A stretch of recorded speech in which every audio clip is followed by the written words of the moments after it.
ladies and gentlemen, talking about living versus existing, David Dachner.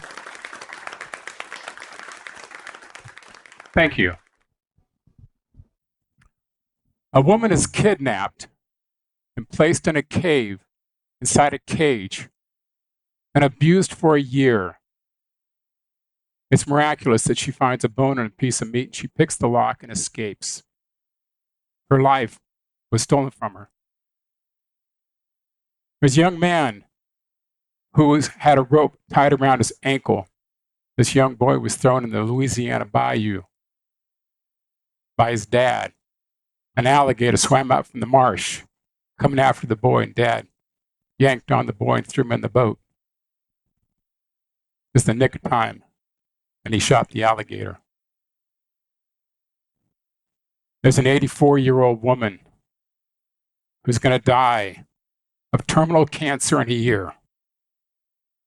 Her whole life, she was carrying the burden of being tragically raped at 16.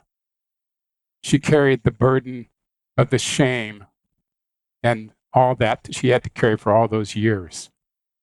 While these are three examples are kind of extreme in nature, there are some of the people that I've met that is really true, that really happened. I was a volunteer facilitator at a personal development program in Texas for more than 20 years. And those people that I explained to you, they found their peace. Except for the lady who passed of terminal cancer. The other ones are alive and vibrant and living. You see, when I was this facilitator, that I saw more than 7,000 people over those years. And I was able to experience and witness the human experience in the simplest common denominator of every kind of malady that you can imagine in humankind. But eventually they found their way home. Well, myself, I was raised in Northern California, and I was bullied as a kid. I was told, you're ugly, you're stupid, you're not worth anything. A couple girls broke my heart. And I eventually when I graduated high school, my peers said, Dash, you're going to be the one voted least likely to succeed. We're really going to worry about you. Well, I took it as a springboard in a way. And so I went ahead and said, all right, I'll show the world. And I jumped in. And I started chasing all the things that you do in the world. Money, women, fame, fortune, all these things. And I was gobbling them up for 20 years. And the little void that I carried with me all these years that I suffered as a child, I kept cramming them in there to help myself out. And eventually, it all came to a screeching halt when I was about 41, when my heart was dead, emotionless. I couldn't feel. I was disconnected from the world and disconnected from people. Didn't know what to do. That's why I went to this program. I faced these things and I found my peace. And also, I had a spiritual epiphany in the middle of that whole thing. And I went from a world that was all about me to a world was, how can I make an impact? How can I make a positive impact while I'm living on this earth? And that really shaped me and got me going. I went from simply existing as a guy just running through life, headed towards the coffin, and is going to die, to a man said, no, I'm going to live life to the fullest, and I'm going to do everything I can to make a difference in this world. Well, you know, life is about relationships. After you overcome those things, it's about relationships. Relationships are critical for our lives.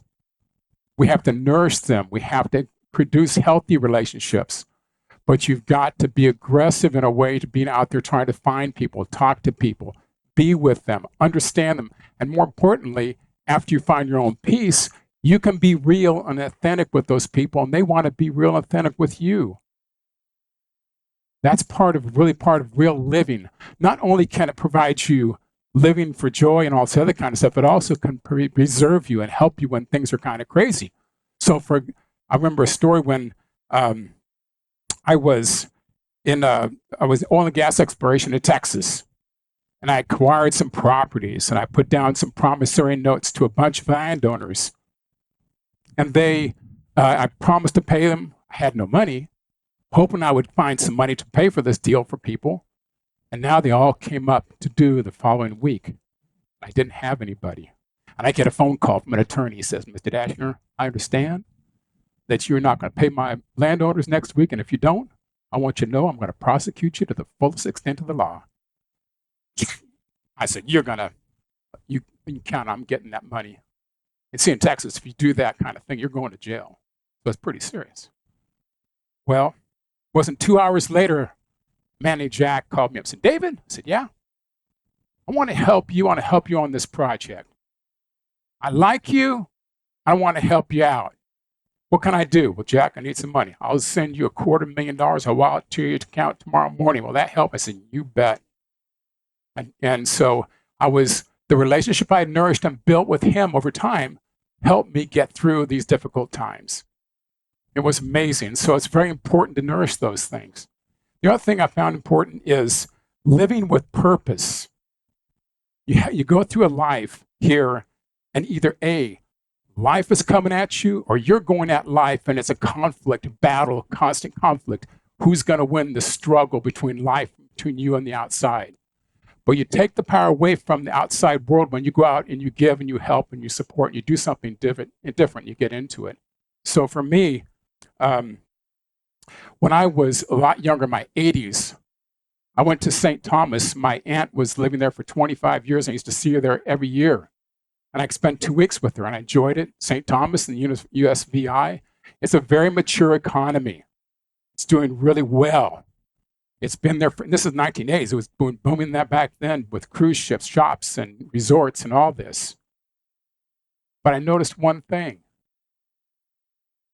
All the locals didn't like tourists. And they were angry. And they were bitter. Yeah, you gave me jobs, but my cost of living went up. And my forefathers sold off our island. Our culture is gone. That's what they were living with. Understanding that when I first came to Roatan 20 years ago with my wife and my daughter, the beautiful island that it is, spectacular.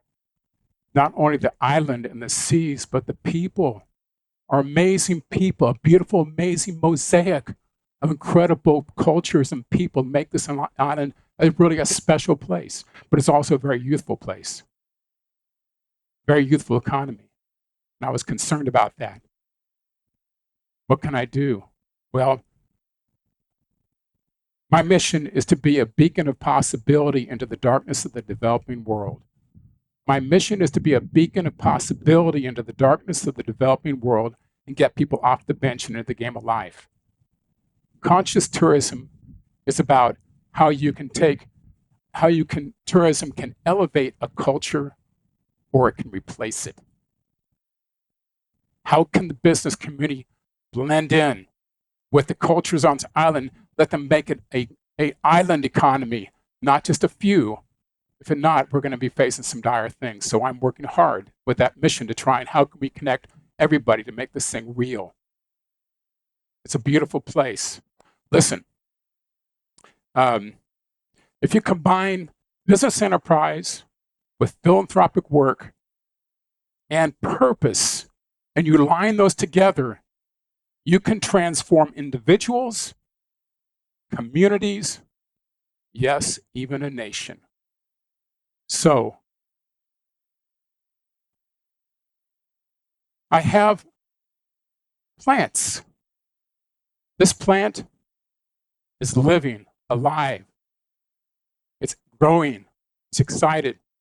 It's taking a chance because it's going to be subject to the environment that lives and wants to take it out. And here is only a seed. And it's not growing. It's scared and it's in a dark place. And it's encased in its shell. This one is existing. This one is living. Which one is you?